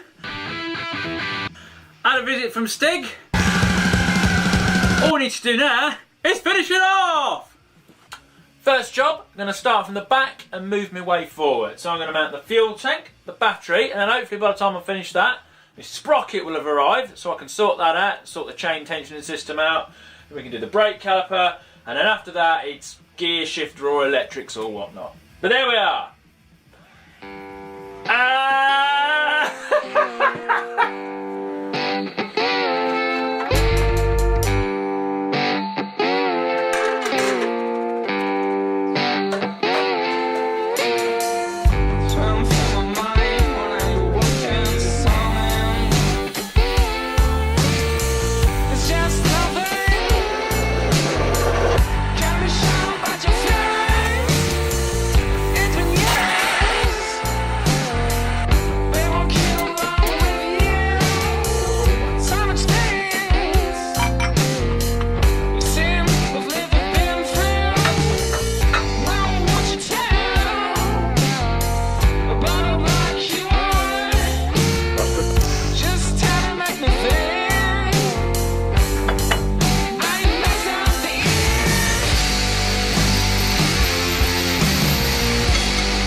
rather nicely. The chain actually doesn't need any tensioning how it is at the moment, but I don't think I'm going to be keeping these sprocket sizes because I think that rear sprocket is way too big. Now, if we do change the sprockets and we do need a little bit of tension, I've put this little sprocket on a bearing that we can move up and down underneath, and that can kind of take out the slack.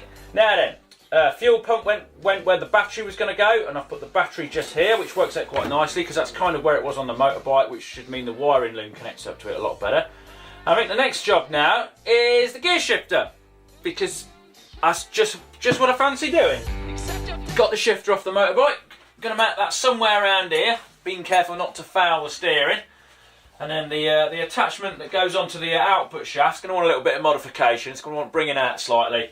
And then we'll run a rod up here, past where the water hose is going to be, through this little bit of chassis, and then connect back onto our lever, which will want the little connector bit moving from there down to underneath. Now I'm told Stig's got massive feet. They're going to be a disadvantage when he gets in this, but I can't do anything about that, and I don't suppose he's going to change them.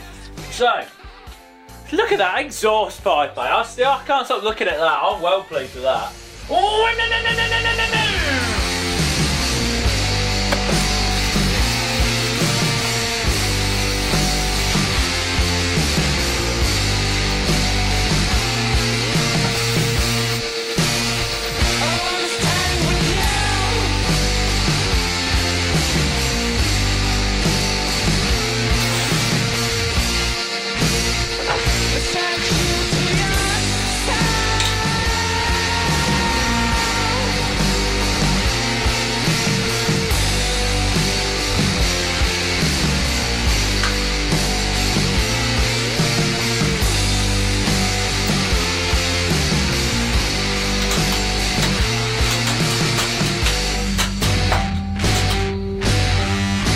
Got the gears done, very nice. Now, next job I think on my wonderful list, I need something to attach the steering system to up here. So, I think we're going to make a detachable piece of frame that fixes onto these little engine mounts at the side here. We'll go up and over, the coils can attach to it, and then we've got like a solid piece of frame which I can mount the steering system on. And I think the steering system's going to get a bit of review soon, because I don't like it, but there we are.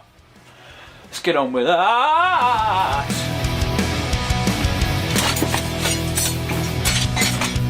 Just an hour ago, since I checked the time was right. I never thought it would come to this. Now our time is over. I waited by the park to see if things would change. I never thought it would come to this. Now our time is over.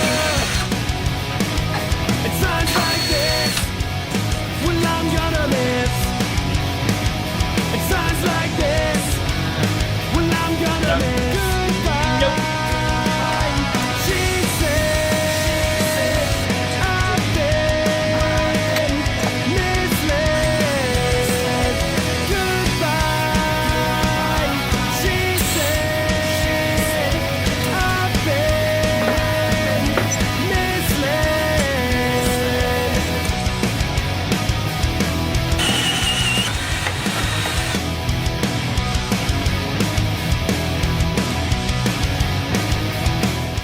Got my steering done at last. My first idea wasn't particularly fantastic. It was a nice solid bearing, you know, that fixed on there as that one does. But I was looking at it, I was thinking, I can't do any adjustment to this. If anything starts to become slack, there's no way of tightening anything up. I can't fix anything to the bottom because the shaft has to be able to slide down through the bearings, and then to fix the handlebars on the top, there was just like this little collar I was going to make, and I was going to weld it up, which is all right, unless of course you want to move the handlebars or change the length of them or anything like that. So I thought, no. So I've gone with this. Now, I don't know why I didn't do this in the first place, because I kind of did something similar to this with the world's fastest pram, but it appears that, you know, my brain left me that day. So we've got a BMX stem chopped down, so we can use the stem. We can weld stuff to it, because it can come up the bottom and that bit can come down from the top. And then we've got these little rods here, with these rose bearings on, which will come down onto the steering column and then move the front wheel. And the front wheel. Right, steering system. Doing away with this idea completely because it's rubbish. The straight shaft into it, if you put angles and everything on all that into it, it just ends up walking along, and I've just thought, it's rubbish, Colin. Let's abandon that. So, I've made a set of proper forks. Now, these are quite good. These are all the bits and all kind of mounted into the box section.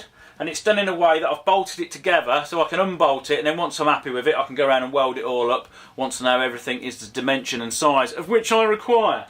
So just got to alter the frame slightly to get this in. I'm going to move this up, tilt it back a little bit so it's got a bit of angle on it, and then fingers crossed that will be the best solution of which we can fit in the space we've got. Oh, what have we got here? Look at this, look. This is my apparent helper. Look, you got your mum's gloves. Go on, boy, rock it out.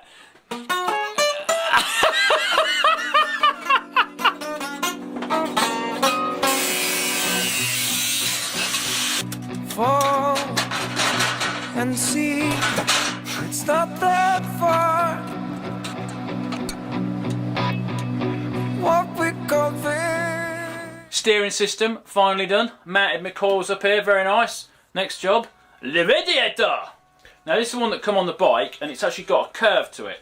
And I thought, oh, this will be handy. You can sit in the front here, and it can curve around with the front of the Dodgem. But it means all the inlet pipes are all either on the wrong side or in the wrong orientation. And after a little bit of jiggering and thinking, oh, can we do it like this? Decided to abandon this one completely. And I've got this little small one, which is marginally better.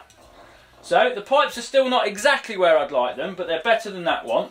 And also, this offers me a little bit more space without the steering smacking it or the top of the Dodgem being hard to get on. So I'm going to stick that there, connect it up in whatever way fashion we can. And that's the next job. Oh, beautiful. Wing! Ding, ding, ding, ding, ding, ding, ding. That's a two-stroke, Colin. Not a two-stroke. What we call victory has turned to scars. Right, got ourselves a nice cooling system sorted. Now all we got to do, set of handlebars, whack the controls on, stick the wiring loom, fire it up. Less responsibility, we don't need to focus, soon it's all anarchy. Our rivals in life, the parties to death, free tickets, good riddance. We couldn't care less, no justice, just a world that collapses. No funerals, the weddings, it all turns into ashes. The world is ugly, bizarre. Your silence comes slowly and defines who you are. Suicidal, survival, idols become rivals. Who'll be the first to pick up a rifle? You need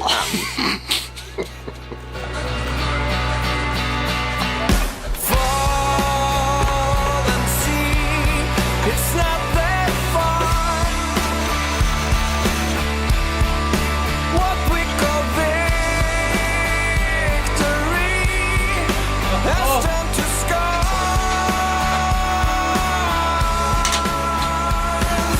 Burned leaves, the world goes dark.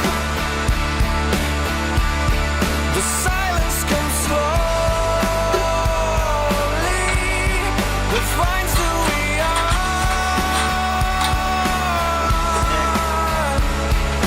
You lead the way down the path that's yours to take. Aim past the end and dare to stand up. And see if it starts.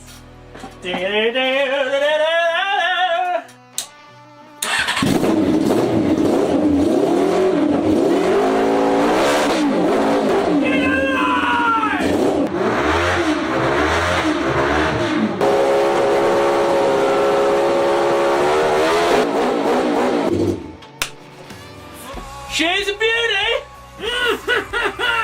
Right, let's put a lid on it. What we call victory. There we go then, mechanically completely finished. All I've got to do now is add a paint job, stick all the chromey bits back on and take it for a spin. Now, once it's ready and that video's all done, it'll be available up here in this box, and of course, this is all about the new series of Top Gear. You can check out what they've been up to down here in this box. But there we are, see you in the next video.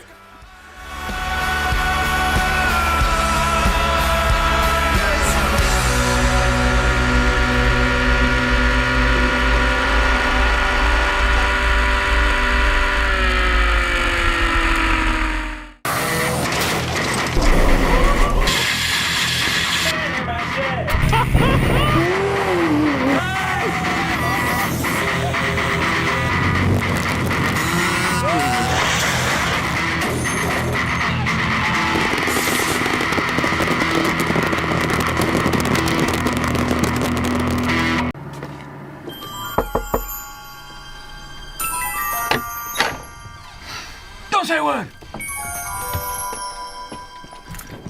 No, don't say anything, don't say anything. This video is about the ultimate in back scratching technology. No, it's got nothing to do with back scratching. Do you know what this means? It means this thing doesn't work, and the itchy 500C is a complete waste of time. Ooh. Well, Back to the Future fans, I'm in a DeLorean. I've made Griff's extendable bat, but I want to fly a hoverboard. So I'm off to Gravity Industries to learn how to pilot their jet suit. In a band down the Gold Coast. Gold Coast, I feel so high. All alone in the Gold Coast. It's so hot, but I'm fine. Wanna have a conversation. Strawberry fields are so nice. This is Gravity's training rig. Now, this is purposely made to train people to use their suits. And if you want to have a go, there is a link in the description. You can have your own experience. We've got a zip line which runs across the top with the tether attached to it. This basically hooks onto your back, so if you get a little bit wrong, you don't disappear off into another postcode. It's on a raised platform, so you're not stood there with all your own turbulent hot air whooshing around your feet, and apparently that's a lot easier for beginners. Now, this is not the first time I've had a go on this suit. About a year ago at one of their old training sites I had a go, and it is a hell of an experience. You know, the power that you feel of having 5 jet engines strapped to your body, you know, feeling the control. You really are glad that you are chained to something, because if you do get a bit swiggly, you can end up getting whipped around on a cord, but you can't hurt yourself. It is all good fun. So then, today I want to try and master stable flight to be able to hover, and then we go back to the future. Right, let's get in the suit.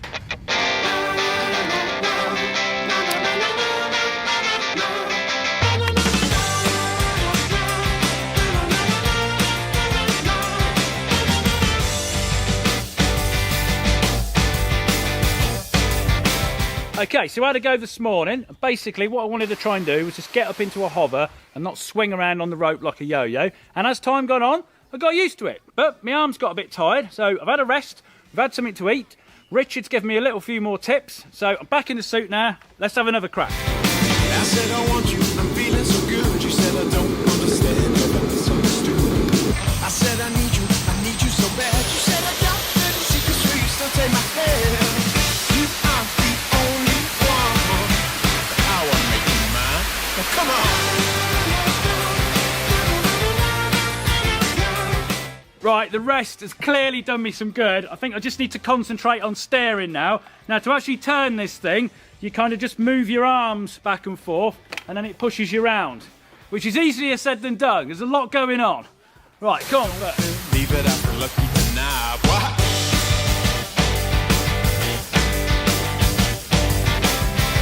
I said I knew it, there ain't no surprise. You told me life's too short.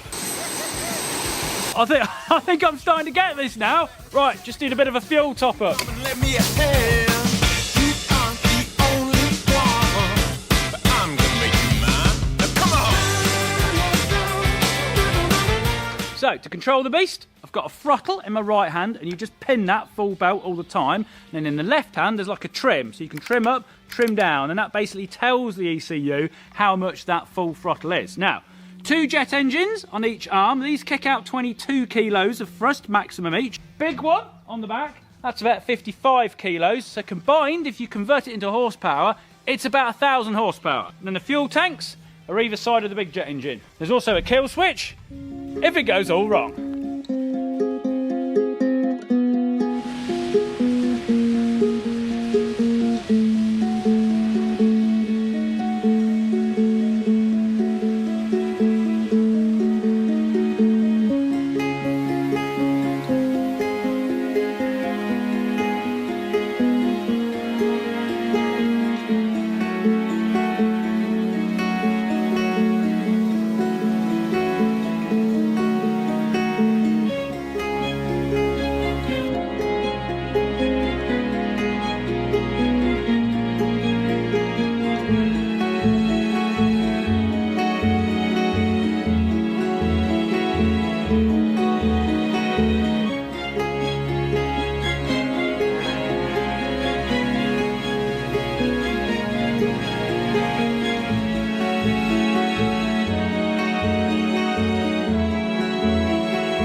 That looked really smooth. Oh, okay, I think I'm actually getting this.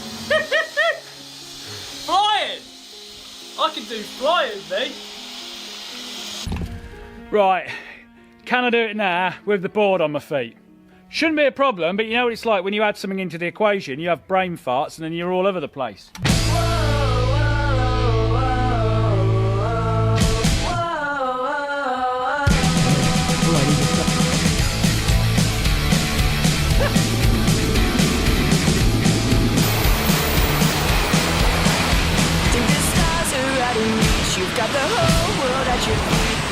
Okay, so I think we need to strap it onto my feet a bit better. I can't move, so when it first takes off, obviously you kind of adjust your feet more than you think you do, and I can't do that with a hoverboard on it because I've snapped all the zip ties.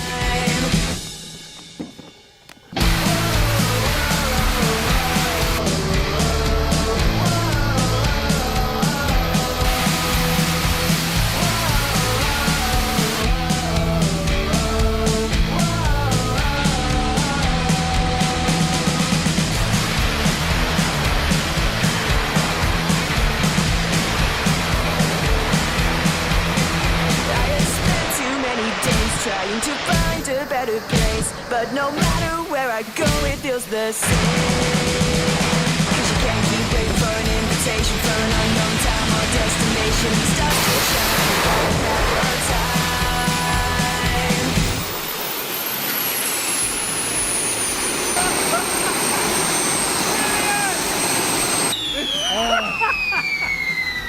I was a bit worried I was going to burn you. I thought I'd get out of the way. I got a thump. That was fine. Oh, amazing. Really pleased. Really pleased. I think that's the closest that we're going to get to hoverboards. Thank you very much, Richard Browning. Much appreciated. He didn't have this problem in the film, did he? Now I know what we're all thinking. Colin, you should have a go at flying without the tether. I'm just a man without a life. If I have no reason to deny, I've got no reason to deny. Oh, tomorrow's just another lie.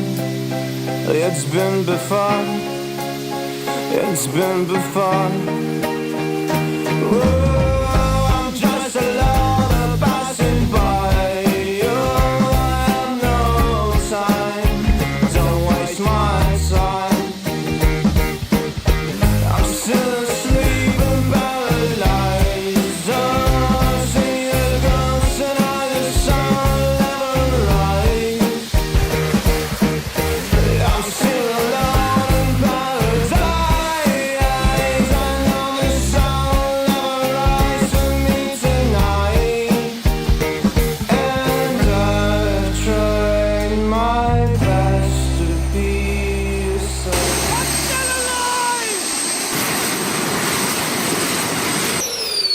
Brilliant. You're not thinking about it anymore, are you? No. Excellent.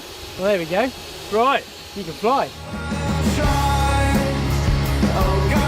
Hey, what an experience. Now, as nervous as I was, once you get up, it is so exciting. The freedom of being able to fly around all over the place. So, thank you for Gravity Industries for doing that. Now, if you want to see more of the suit, if you want to see me take my flying experience to the next level, because, you know, I can get off the ground and move around, but I'm not whooshing around yet, Richard's actually going to be running a race series. If you want to find out more about that and all the other stuff he does, check out his YouTube channel. But do you want to see Colin First Team? Do you want to see me take part in that? Do you want to see me modify the suit? Add something to the suit? Let me know in the comments. The world is our oyster. Now, if you remember at the beginning of the last video, I said I wasn't going to turn my DeLorean into a time machine because you have to ruin every panel on it. And I was actually fortunate enough to see a guy called Tom who turned his DeLorean into a time machine. And it is correct. You literally have to take all the rear windows out.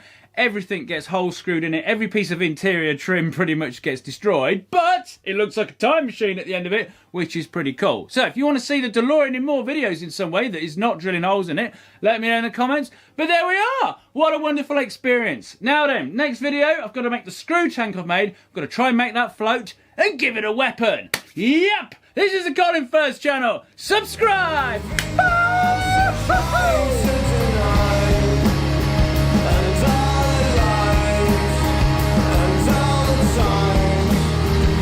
All the different things we loved about my head, I should have said.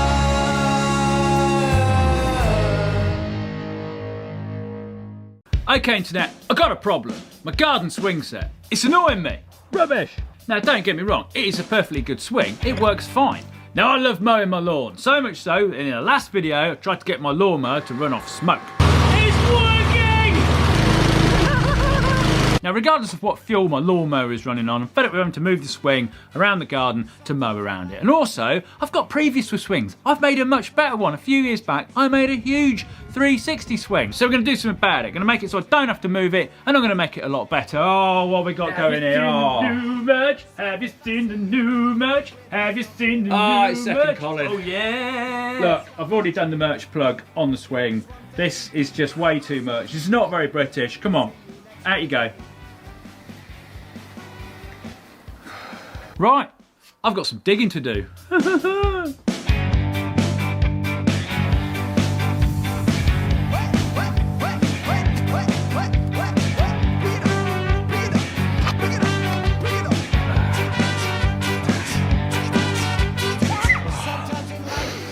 got to be an easier way of doing this. Colin, what are you actually doing? You've not explained yet. No. Okay, right, so this is the plan. We're going to get a post, we're going to stick it right in the ground and then attach things to it, like swings. And this is good because we can mow around it, we can go underneath it. That's that problem solved. And of course, we don't have to just put normal swings on it. No, we can put whatever we want on it. A spade is not the tool. There's not a lot that I expect. Hydraulic boots that power my legs. There is one thing I'll say to you. See you next Thursday. Doing spot welding is just so cool. Despite the fact that he plays the fool. There is one thing I'll say to you. See you. Ground is rock hard. So glad I'm not digging this by hand. Dare I say it? Bless Tom Lamb. Whoa, whoa, whoa, whoa, whoa, whoa. Well, what's this? Oh, an official Colin Firth safety tie. Well, you could only get them online. Oh yes. Right, that is enough merch pushing now. Forget it now first. Take it, Lincolnshire, take it! Oh dear. The micro digger's leaking.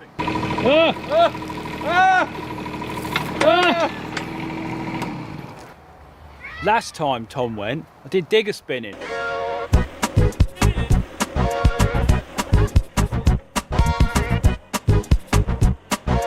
But I can't even do that now. I've got a thing with digging my garden, haven't I? Wait, fixed it!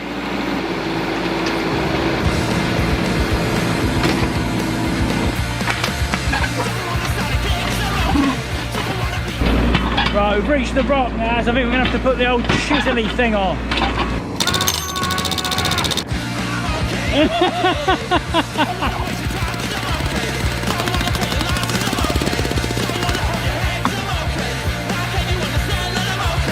Rick's got himself in a bit of a pickle.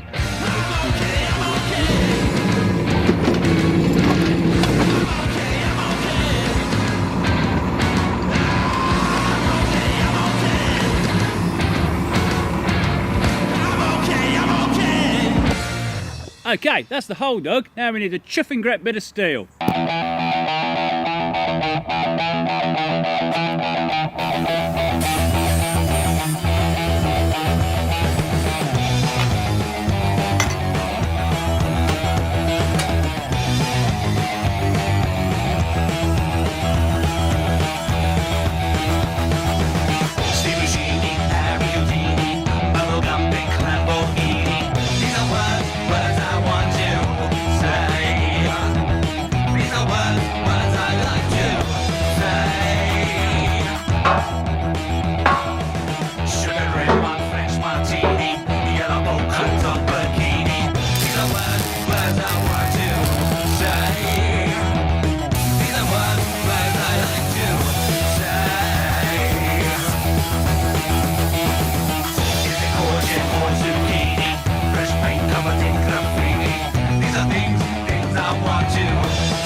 think we can all agree this is the most over-engineered swing in anybody's garden.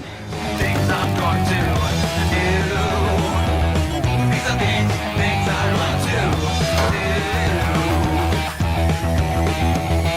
do. Stick on TiVo, boom blast, let's go. Turn that dials up on your stereo.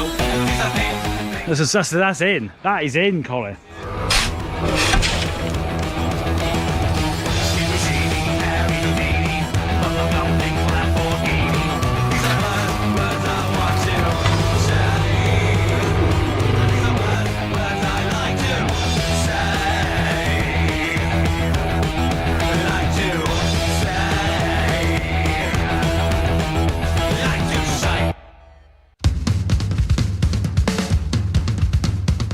Okay, Colin, so you've got a ridiculously over-engineered pole sticking out your garden.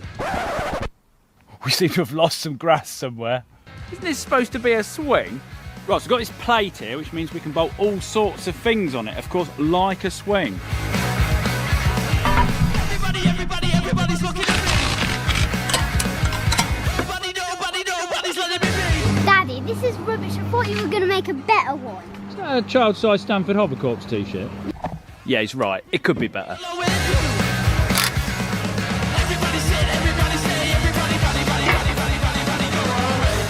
Right, you ready? Yeah. Woohoo! What? You Dad, This one's better. Now, technically, you should be able to go upside down on this because it's got a bearing. But I don't think I've got the skills. You made me silly and I really can't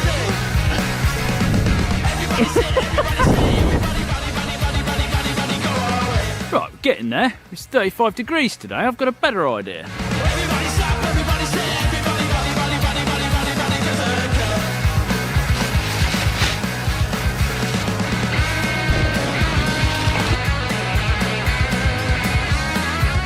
It's not quite the luxury spa I imagine. Right, you're supposed to get in it. Can't find my swimming gear.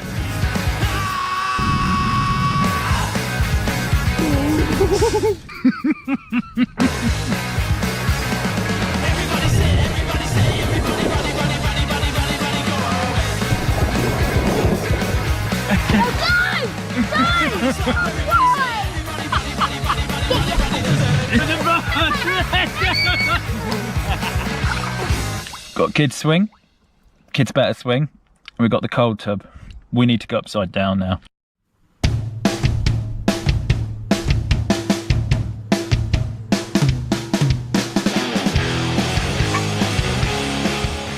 Right, we counterweight.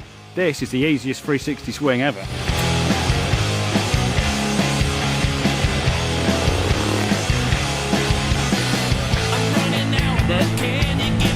Oh, we all not quite.